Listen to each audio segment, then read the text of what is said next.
O pré-candidato à presidência da República pelo PT, Luiz Inácio Lula da Silva, voltou a defender uma revisão na reforma trabalhista. Lula também citou que pode mexer na reforma da Previdência. Em entrevista a uma rádio, o petista disse que é necessário adequá-las aos tempos atuais, sem transformar os trabalhadores em escravos. As diretrizes do plano de governo divulgadas pela campanha de Lula prevêem a revisão da reforma trabalhista aprovada durante a gestão do ex-presidente Michel Temer. O texto aprovado na época flexibilizou as regras da área e é alvo de críticas de políticos e partidos de esquerda. O plano de Lula também estabelece a revogação do teto de gastos e a revisão do atual regime fiscal do Brasil. Lula já afirmou que o teto de gastos serve apenas a banqueiros gananciosos. Nesta terça-feira, mais de 1.000 economistas assinaram um manifesto pró-Lula e contra a barbárie. O documento faz diversas críticas à política econômica do governo Bolsonaro e defende a eleição do petista ainda no primeiro turno.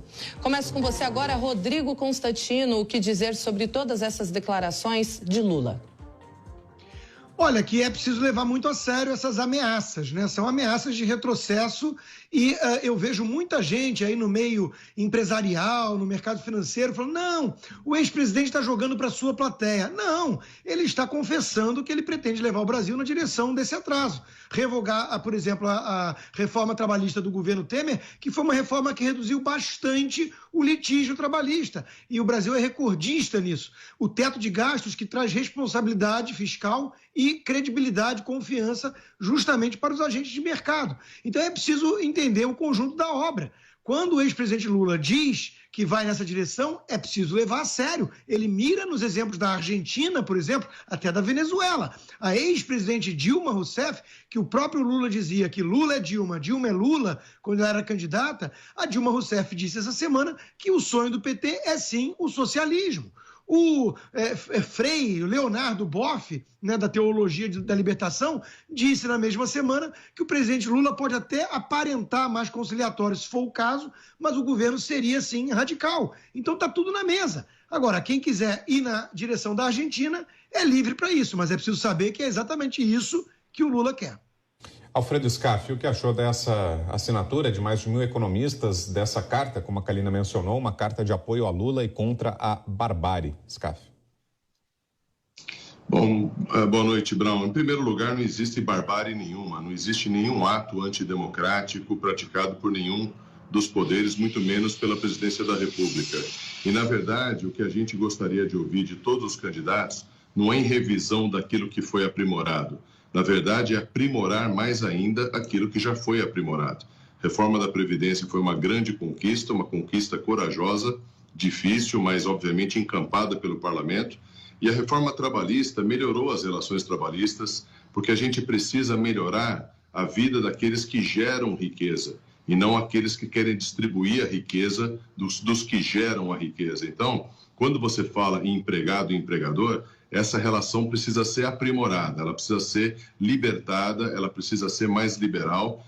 Por quê? Porque aí melhora a vida do empregado, melhora a vida do empregador. O que o PT quer? O PT quer a bagunça legislativa, eles querem a bagunça geral. Quanto pior, melhor. Porque daí, quanto pior, o Estado fica mais forte, ele tem que resolver tudo, aquilo começa a inchar. E é tudo o que eles querem, eles não querem um Estado simples, eles não querem mais Brasil e menos Brasília. Pelo contrário, eles querem mais poder e não tem plano de governo nenhum, visto essas questões de revisão daquilo que não pode ser mais piorado. E pelo contrário, tem que ser melhorado. Ricardo Salles, a sua avaliação sobre as declarações de Lula e um destaque sobre o teto de gastos, que ele diz que serve apenas a banqueiros gananciosos. Pois é. Parte desses banqueiros gananciosos, inclusive, querem ver Lula de volta ao poder, sinal que mamaram muito ao longo dos governos do PT, cresceram muito, ficaram bilionários. Muitos, inclusive, têm uma postura contrária ao presidente Bolsonaro, porque foi o governo Bolsonaro que inventou, por exemplo, o PIX. O PIX tirou cerca de 20 bilhões de reais dos bancos. Portanto, não é de se espantar que muitos desses banqueiros gananciosos, como disse o Lula, querem o Lula de volta. Muitos, inclusive, passaram uns dias na cadeia também, que nem o Lula, e querem se solidarizar com ele obviamente, nenhum negócio, nem nada. Querem apenas se solidarizar com o Lula agora, nesse mandato. Mas a população, o brasileiro decente, que trabalha, cria sua família, etc., não quer nada disso. Não quer o fim do teto de gastos, como não quer o fim da reforma trabalhista, tampouco da previdenciária, não quer que o Brasil se aproxime da Argentina. Porque, ao contrário dos banqueiros gananciosos que o Lula se referiu, eles não colocam o seu dinheiro lá fora. Eles têm aqui no Brasil a sua propriedade, o seu ganha-pão. Portanto, para a classe média brasileira, não tem plano B. Se der errado, ninguém vai se mandar para Miami ou para a Europa. Vai ter que resolver aqui mesmo. Quai, seu app de vídeos curtos.